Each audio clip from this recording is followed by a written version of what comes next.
High, আমি মনীষা। সকলকে জানাই সপ্তমীর অনেক অনেক শুভেচ্ছা। জানি ভিডিওটা লেট পোস্ট হচ্ছে, তাও শুরু করছি মামাবাড়ি যাওয়া দিয়ে।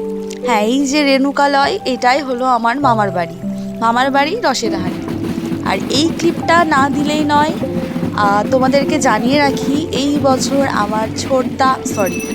আমার মেজদা এবং আমার দাদা দুজন একটা দুর্গা পুজো করে ফেলেছে। গাইজ, বুঝতে পারছো তোমরা জানি না কতটা বুঝতে পারছো, কিন্তু আমাদের কাছে এটা খুব বড় একটা এবং খুব আনন্দ এবং গর্বের একটা বিষয় যে ওরা নিজেদের মতো করে একটা দুর্গা পুজো সেরে ফেলেছে 4 দিনের।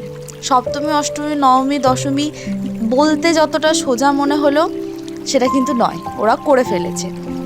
আর এখানে বুনু একটা প্রোগ্রামে গেছিলো, সেখান থেকে টিফিন দিয়েছিল, সেটাও আমাদের জন্য বাড়ি নিয়ে এসছে। হ্যাঁ, রাত্রেবেলায় বাজি ফাটিয়ে ঘুম। সপ্তমীটা এভাবেই কেটে গেল।